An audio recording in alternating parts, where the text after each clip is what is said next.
sac à merde. Fuyez, pauvre fou. I am the danger. Nom de Zeus. Voyons si c'est vrai, l'homme a marché sur la Lune le 20 juillet 1969, alors 2 plus 7 plus 1 plus 9 plus 6 plus 9 égale 34. Non, avec ma date de naissance, il y a un 9 plus 2 plus 1 plus 9 plus 9 plus 3 égale 33, donc toujours pas. Et mon nom tient Grump, ce qui nous donne 7, 18, 21, 13, 16, et si j'additionne le tout, ça nous donne 75. Bah ça marche pas. C'est complètement con. Moin moin, qui dit ce n'est plus qu'épisode 23, dit ce n'est plus consacré au film préféré des adeptes du complot après V pour Vendetta et Négociateur. Un excellent film d'ailleurs avec Samuel L. Jackson et Kevin Spacey, mais on n'est pas là pour parler de ça, on en parlera une prochaine fois. Alors attention au spoil parce que ceci n'est pas une critique de Le Nombre 23. Le film, pas le nombre. Ah. Rien n'est épargné. Prenez ma couleur préférée, le rose. Qu'est-ce que c'est? Le rouge, ça donne 27, et le blanc donne 65, et 27 plus 65, ça donne 92. Rose, ça a 4 lettres. 92 divisé par 4, ça donne 23. Le film raconte la découverte d'un livre mystérieux intitulé Le Nombre 23 par Walter Sparrow. Chers amis, Milady, que cette journée demeure celle où vous avez failli capturer le capitaine Jack Sparrow. Oui, probablement un ancêtre, interprété par Jim Carrey. Ce livre va alors le fasciner puis le hanter, puisque Walter se retrouve totalement dans le personnage du livre appelé Petit Tout, et développe une obsession pour le nombre 23. Walter se met alors à la recherche de l'auteur, Topsy Crête. Accompagné de sa femme Agatha, interprétée par Virginia Madsen, et de son fils Robin, joué par l'acteur de Percy Jackson. Il va faire des découvertes plus que troublantes et faire la lumière sur le meurtre du personnage Fabrizia. Et spoiler, Walter Sparrow découvre que l'auteur du livre n'est autre que lui-même et que surtout, rien n'est inventé. En effet, alors jeune homme, il a écrit pour évacuer toute sa haine et sa honte après avoir tué Laura Tollins, sa girlfriend de l'époque, et fait accuser son amant. Aussitôt après, pas de peau, il a été victime d'un accident et a perdu la mémoire. Maintenant qu'il a fait la lumière sur cette histoire et son passé, il se livre à la police et se libère de l'emprise du nombre 42. 23, évidemment, c'était une blague. Ah ah ah, on se marre dans ce podcast. Enfin, c'est ce qu'on croit.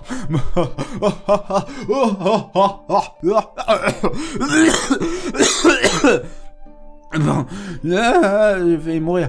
Le film a été réalisé par Joel Schumacher et écrit par Fernley Phillips. Il est sorti le 23 février 2007 et dure 1h34. Il en existe d'ailleurs deux versions, une cinéma, une director's cut qui est rallongée de 3 minutes par rapport à la durée du film, dans laquelle on voit un peu plus de choses, notamment un peu plus de poitrine féminine. Quel coquin ce Joel Schumacher quand même. Personnellement, je l'ai vu en VO, car mon DVD avait un bug, puisque quand je lançais la partie VF, en fait, j'avais finalement les commentaires audio du réalisateur. Donc c'était assez bizarre, mais c'est un mal pour un bien, parce que la VF de Jim Carrey est vraiment pas belle pour le film, puisque c'est pas son doubleur attitré, ce n'est pas Emmanuel Curtis qui l'a doublé dans ce film, c'est je ne sais plus qui c'est. Voilà. Si vous vouliez un complément d'information, il fallait pas me demander. Assez parlé du film, passons à la vie. Tu me demandes mon avis maintenant? Je vous écoute. Globalement, le film est bien écrit, la trame est cool et se tient plutôt bien. Par contre, il y a quelques petits moments un peu tirés par les cheveux. Fais comme si tu avais un couteau. Vas-y, joue le jeu, s'il te plaît. Quoi? Fabrizia, c'est toi? C'est parce que j'ai dit tiré par les cheveux? Je sais que tu vas me faire mal. Non, c'est pas mon délire en fait. Non, mais... Ta gueule, salope. Ah Walter, tu l'en viens. Je te la laisse, vas-y. Moi plus tard. Bon, je disais c'était un peu... Oh là là, quel jeu d'acteur. Je suis un acteur vraiment formidable. Donc je disais c'est un peu tiré par les cheveux. Pourquoi? Il y a plein de petits ressorts scénaristiques qui permettent de faire avancer l'histoire, qui sont assez bizarres, un peu maladroits. À un moment, ils galèrent avec le livre, ils savent pas, faut qu'on fasse quoi? Tiens, il y avait une page collée, tiens, il y a l'adresse du gars qui a écrit, qu'on croit qu'il a écrit le livre, comme par hasard, c'est génial, très très bien. Walter sort du coma. l'hôpital, pile poil sur le palier sur le trottoir de l'hôpital, il rencontre sa femme. Alors là, c'est quand même assez incroyable. Il aurait pu la rencontrer peut-être un peu après, je sais pas, un Subway ou un McDo, mais non, c'est pour les ressorts scénaristiques, ça évite de refaire tourner une autre scène, donc il fait toute sa vie d'un coup en fait. Puis après, on le voit pas, hein, ça a été coupé, mais sur cette même scène, il couche avec sa femme, il reste là longtemps, il y a un time lapse qui se passe, et elle accouche, et hop, il y a Robin, et du coup, il reste là pendant longtemps, et un jour, voilà, il chope le livre. Et c'est comme ça que les 20 ans se sont espacés, ils ont tout fait en une scène, bravo à eux, quoi. Autre chose, le levier du nombre 23, c'est-à-dire quand je dis le levier du nombre 23, c'est-à-dire tout ce qui est fabrication de la parano liée à ce nombre, je la trouve un peu naïve. Tout arrive un peu trop vite, je trouve, à Walter. D'une scène à l'autre, il est obnubilé par le truc. Genre, avant, ça va, il se met à lire le livre tranquillement. Puis il se met à le lire, mais genre dans la cave, en mode un peu caché, genre je veux pas qu'on me dérange. Puis après, il commence à s'écrire dessus, puis sur les murs. Enfin, j'exagère un peu plus que le film, évidemment, mais je sais pas, je trouve qu'il y a un petit côté parcours mental chez lui qui manque, surtout dans un thriller, quoi, c'est ce qu'on attend un peu. Et ça marche pas, et j'en veux pour preuve, le film devrait me convaincre, en fait, du pouvoir du nombre 23. Et pour le coup, c'est pas le cas, j'ai trouvé ça un peu ridicule, j'ai commencé à rentrer réellement dans le côté délire du genre, ah ouais, ok, il délire pas seulement, quand on découvre le gars top secret qui se tue ou qui est tué. Mais à ce niveau-là, surtout quand tu bases toute ton histoire là-dessus, je trouve ça un peu pauvre, malheureusement. Avant même d'avoir eu entre ses mains le scénario du nombre 23, Jim Carrey était déjà assez curieux et fasciné par le chiffre 23. C'était un de ses amis qui lui en avait parlé. Déjà, sa société de production s'appelle JC23. Peut-être pour Jean-Claude. Ah non, Jim Carrey, je suis con. N'importe quoi. JC23. Putain, je suis vraiment débile. Ça aurait été qui, Jean-Claude, du coup. JC23 Entertainment. Et il a déclaré, notamment dans une interview, donc son pote lui en avait parlé, qu'il était assez fasciné par le fait que plein de choses ou plein d'équations se résument au nombre 23. Et que pour lui, le film, c'était une histoire qui joue sur le doute et la fascination. Je disais que je trouvais le film bien écrit, et effectivement je trouve l'histoire assez prenante, assez bien ficelée, que ça soit de son début, quelques petits retournements de situation au milieu, même malgré les incohérences ou les petites facilités scénaristiques diront-on. Malgré ça, je trouve que c'est assez bien construit, le film est assez rythmé, notamment avec les va-et-vient qui sont faits entre la réalité de Walter Sparrow et de son livre où il interprète Petit Tout. Le film est pas trop long en plus pour une fois. Ça me change de ma sneak sur The Irishman qui m'a pas mal traumatisé sur le 3h30. Donc là, le film dure qu'1h30 et quelques.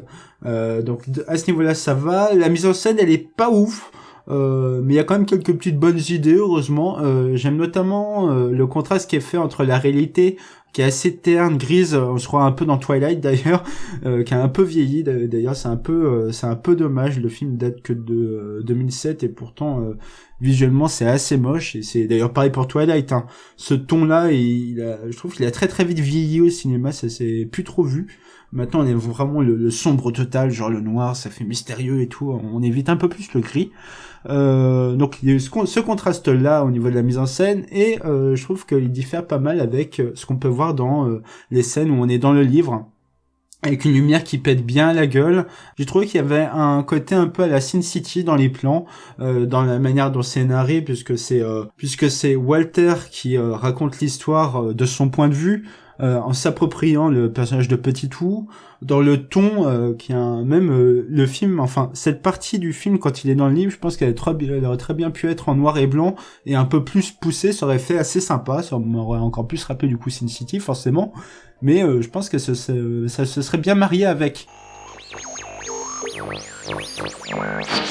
Le scénariste Stanley Phillips a lui aussi un ami qui lui a pas mal parlé du nombre 23 et qui lui a conseillé de lire pas mal d'auteurs, dont Robert Anton Wilson. Personnellement, je me suis pas trop penché sur ce qu'il a écrit ou sur ce qu'il a fait. Apparemment, il y a une trilogie qui s'appelle Illuminatus, dans laquelle peut-être qu'il revient du coup, ou peut-être pas, mais en tout cas il y a un lien avec le nombre 23, et donc il a commencé comme Jim Carrey à se pencher sur ce truc, mais aussi un peu plus largement sur comment naissent les signes à quel moment en fait une simple information devient tout un mécanisme dans la tête qui fait se matérialiser le truc un peu plus loin que une simple information et qui devient pour lui un signe. Je vous invite d'ailleurs plutôt à aller voir l'anecdote directement sur Allociné, parce qu'elle est un peu mieux construite que là, comment je vous en parle, puis j'ai pas envie de vous la relire telle quelle, ce sera un peu inutile. Et c'est un peu comme ça en fait qu'il a voulu faire son film. Et du coup, ça me fait poser la question, mais est-ce que l'ami de Jim Carrey et l'ami de Stanley Phillips, ça serait pas finalement le même gars qui finalement, un peu en mode témoin de Jéhovah, parle à tout le monde de toc toc toc, bonjour, c'est le nombre 23, vous connaissez le nombre 23, et du coup, il parle de ça à tout le monde. C'est sûrement le même gars.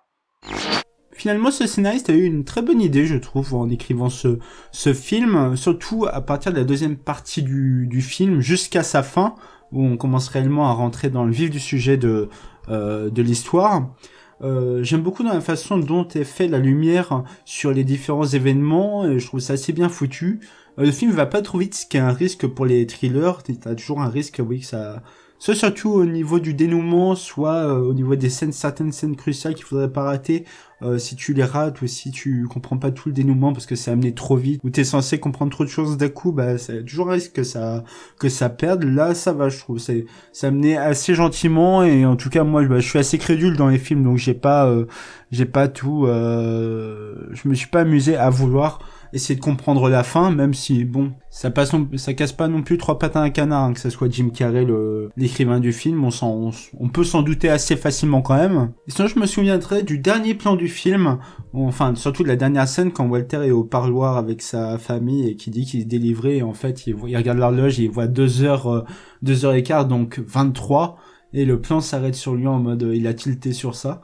J'aime bien quand un film, te laisse imaginer un peu la suite comme ça, te laisse l'histoire un peu en suspens et part comme ça. Je trouve ça assez sympa. L'interprétation de Jim Carrey enfin est très bonne, elle change de d'habitude, même si au début il a toujours son côté son petit humour qu'on peut retrouver dans tous les films, et ça change quand même assez vite quand le ton du film a vraiment besoin de devenir sérieux.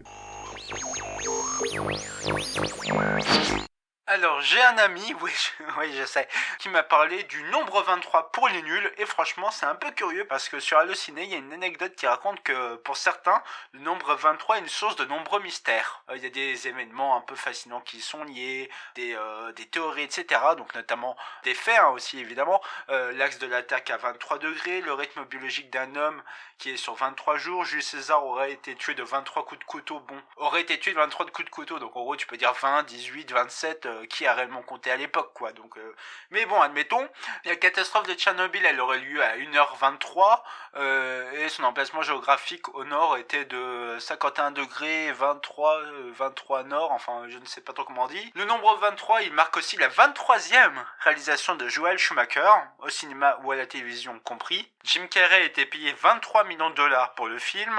C'est à la base, c'est l'actrice Elizabeth Shue, ou Shaw, je sais pas comment on dit, qui devait tenir le premier rôle féminin de le nombre 23 aux côtés de Jim Carrey, mais elle n'a pas pu honorer son contrat parce que je vous le donnais dans le mille, elle était enceinte, et enceinte de combien ? De 23 mois. Non, c'est pas vrai du tout. Mais en vrai, elle était réellement enceinte, mais je voulais quand même citer l'anecdote comme ça, mais ça n'a rien à voir avec le nombre 23. Tout ça, c'est assez troublant, et j'ai envie de m'intéresser un peu plus à ce nombre. Et donc je suis allé sur Wikipédia, et Wikipédia nous dit que 23 est l'entier naturel qui suit 22 et 24. Ah. J'avais pas compris. T'avais compris, toi? Oui. Merci Wikipédia pour ta précision, bravo. Au niveau des propriétés mathématiques, le nombre 23... Non mais ça va, oui. Bah quoi? Quoi? T'as vu combien de temps elle dure ton anecdote? Oui, bah ça va, je développe un propos. Mais n'importe quoi, t'en as encore pour combien de temps? Parce que j'ai encore des choses à dire, moi, après, hein. Je sais pas, 2 minutes max? 2 minutes? Mais tu te fous de ma gueule? Calme-toi. Bon, allez, en bourrant bien, 1 minute 30. Oh là là. Non, mais t'inquiète pas, je vais bourrer. Tiens, assieds-toi là, reste un peu avec moi. Bon, ok, mais fais vite. Promis. Alors, le nombre 23 est le 9e nombre premier. Un nombre premier est un entier naturel qui admet exactement 2 diviseurs distincts, entiers et positifs. Ces 2 diviseurs sont 1 et le nombre considéré, évidemment. Donc, par exemple, 7, on peut le diviser que par 7 ou 1, et pas par 2, 3, 4 et tout, quoi. Tu comprends? Hein? Ah non, mais je m'en fous, moi, hein. D'accord. Bah quoi? Non, mais le respawn est là, ok, non, vas-y, non, bah fais ton truc, hein, te trace pas pour moi. 23 est aussi un nombre premier factoriel. Il est aussi cousin avec 19. Cousin? Ouais, en mathématiques, les nombres premiers cousins, c'est les paires de nombres premiers qui diffèrent. Faire. Qui diffèrent. Faire. Qui diffèrent de 4. Il est aussi sexy avec 17 et 29 si tu veux. Quoi? Ouais, sexy, c'est comme pour cousin, mais c'est différent de 6 en fait. Et le rapport avec sexy? Bah, c'est un jeu de mots. Ah d'accord, ils ont de l'humour les mathématiciens. Hein. Et 23, le savais-tu, est le 7e nombre premier non brésilien. En arithmétique, un nombre brésilien est un entier naturel, strictement positif de la forme. En exemple, 20 est un nombre brésilien, d'accord? 20, il s'écrit 22 en base 9 divisé par 20 égale 22G. Alors que 9, tu vois, c'est pas un nombre brésilien, car 9 égale 1001 petit 2 égale... Petit 2? Ouais, bon ça, je sais pas comment on dit. Donc je disais, 9 égale 1001 petit 2 égale 100 petit 3 égale 21 petit 4 égale 14 petit 5 égale 13 petit 6 égale 12 petit 7, et aucune de ces écritures n'est brésilienne. T'as compris? Non, mais en gros, il a pas de papier, quoi. Ouais, si tu veux. C'est aussi un nombre premier super singulier. Un nombre premier correspondant à une courbe elliptique, ayant des propriétés exceptionnelles. Il n'en existe que 5. C'est un peu, si tu veux, les Avengers des maths, quoi. Ouais, bon, c'est bon, t'as fini? Presque, j'ai pas dit que 23 est un nombre premier sûr, un nombre premier de Sophie Germain, un... Ouais, c'est bon, ça. En fait, tu aurais pu te contenter de dire que 3 est un nombre premier. Point. Ouais. Comment je te déteste. Allez, lance ton... Tu veux dire, Ouais, vas-y. Ah, enfin. Bon, allez, j'en étais où, moi? Alors ça, c'est bon. Ah, mince, je sais plus. Bah bravo. Oh, ça va, toi. Hein. Bon, bah... Bref. Bref. C'est un thriller qui pêche un peu par ses finitions. Dommage qu'il y avait un bon peu de social, je trouve, dans ce film. Il se laisse regarder malgré tout, mais en termes de thriller, il est quand même bien en dessous de beaucoup de films qui sont sortis durant l'histoire du cinéma, quoi. Hein. Et c'est un peu dommage. Ouais, vu le petit bazar qu'il y avait moyen de faire, c'est quand même bien dommage. Voilà, c'est tout. Bon, c'était déjà bien assez, hein. Tu veux dire quoi par là? Rien, je vous remercie d'avoir suivi cet épisode jusqu'au bout. C'était Grump sur la chaîne Cinéphile Toi-même. Gros bisous.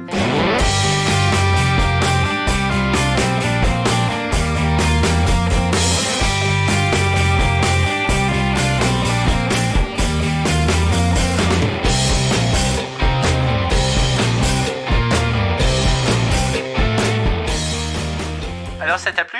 De quoi? Bah mon petit exposé là.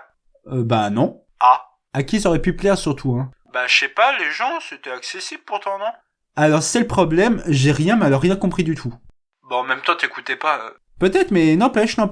Je pourrais refaire ça un jour? Alors comment te dire? Allez. Non. Pourquoi? Mais parce que tu t'occupes que des anecdotes, c'est pas ton rôle de commencer à partir dans des explications à tire la volette. Ça se dit pas ça. Oui, bah je dis comme je veux, hein, ça c'est mon rôle, je peux dire ce que je veux, toi tu t'occupes des anecdotes. Mais allez. Non, cherche pas, me saoule pas. S'il te plaît. Non, tu restes à ta place.